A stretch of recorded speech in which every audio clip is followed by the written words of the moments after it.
Good morning. My name is Tariq Young, and I'll be talking about the superiority of the nuclear family in socializing children. My group members are Christian Alexander, Canelson Luis, Jabari Joseph, Zachary Kalu, and well, myself again, Tariq Young. So I'll be talking about this thing right above my head here.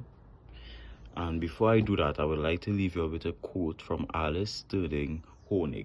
And that quote is, "The family is the first school for young children, and parents are powerful models." Let's get into the thesis, right? And it's just, talking about the nuclear family. So the nuclear family is often seen as the gold standard when it comes to raising children. And for good reason. It provides a stable, consistent, and resource-rich environment that supports effective socialization. In this structure, children are more likely to have emotional security and access to both parents' guidance and support.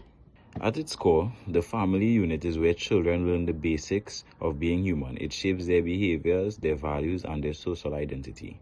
It is in the home where children learn how to treat others, how to express emotions, and how to understand their place in society. Parents act as the first role models, teaching by example through everyday actions. You can't send a child into the real world without teaching them about emotional stability or having them learn some emotional something to just, build that intelligence, that emotional intelligence. You can't be like, if it is somebody tell you no, you cry and stamp and make a scene. If somebody tell you no, it's okay to get no. It's okay for somebody to not be your friend, this, that, the other. But as society continues to evolve and diversify, people are starting to question, is the nuclear family the only or best model for raising children? With so many different family structures thriving today, it's important to explore how each can uniquely contribute to a child's development while still meeting the emotional and social needs that every child deserves. My colleagues would go in depth into this. So, firstly, we want to speak on the stability and consistency of the nuclear family. Begin, Taggart Parsons, a functionalist view. He's basically said the expressive side of the family will be more portrayed by the mother, and the instrumental side of the family will be more portrayed by the father. So, the nuclear family provides a predictable environment with clear expectations and routine. So the child will more learn and develop an understanding of how a structured family will be, depending on how the family reacts around them, the mother and the father. He will learn off of this visual aid.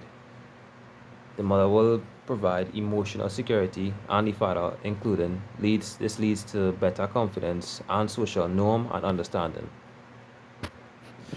Some counter arguments to this may be limited exposure. Anne Oakley, she basically said the nuclear family may reinforce patriarchal gender roles. Another view will be basically risk of children internalizing traditional limited rules for men and women, less exposure to diverse caretakers and social perspectives. The extended family and communal setups promote a broader social learning. Another reason why a nuclear family is considered the best type of family is the educational and economic support which it offers. Two-parent households typically have higher household incomes, which can be put towards things such as tutoring, in case the child is having trouble understanding certain lessons which is being taught in school. You can hire tutors or send them to lessons to help them better understand their work. This greatly increases the chances of them graduating and possibly attending college to further their education. The increased household income would also allow the child to take place in extracurricular activities such as sports, which can be a great stress reliever and an excellent tool for socialization among children. Now, nuclear families may face some drawbacks, such as economic demands forcing both parents to work full-time.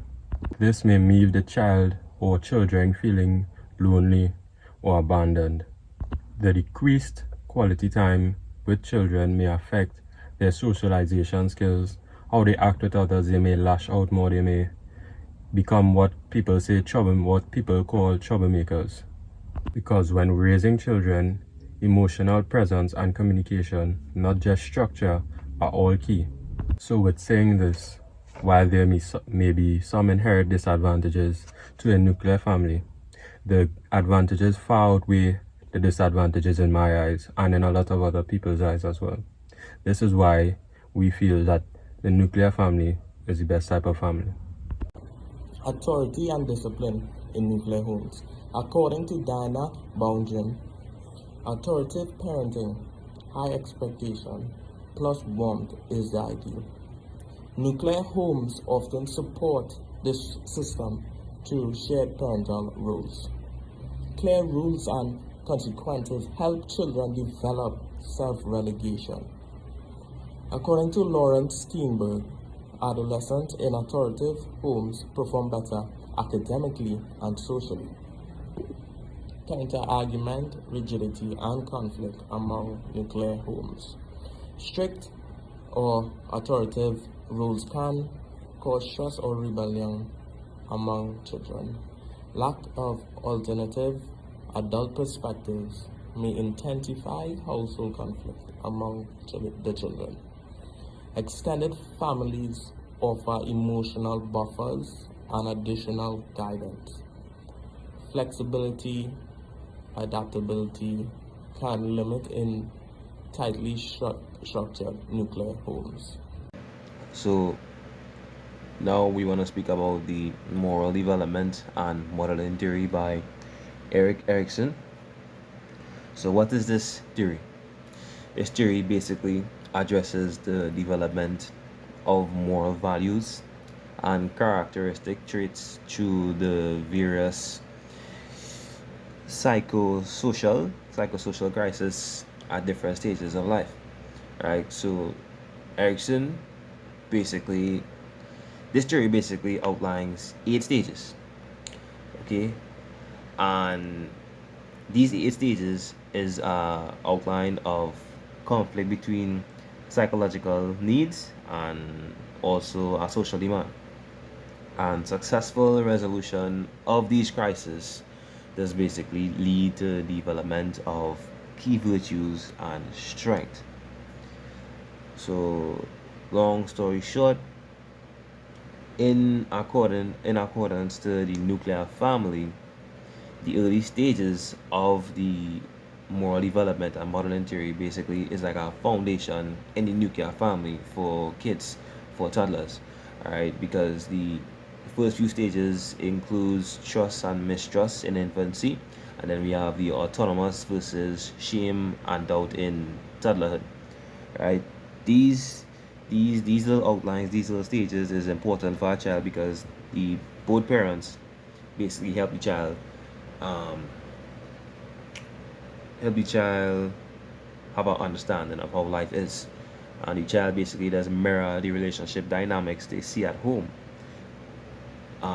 Observing respectful adult partnership, it teaches them empathy, it teaches them trust and conflict resolution. Okay, so if you want to talk about a counter argument to this, right, many has argued quality over structure. So many has said that the upbringing of a toddler or a child should not only be governed by the nuclear family, it could also be governed by adopted parents, single household parents, extended families as well. Has also brought up well-adjusted kids.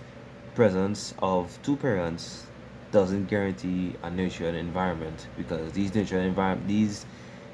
parents can also be harmful to the kid. It could lead to emotional damage.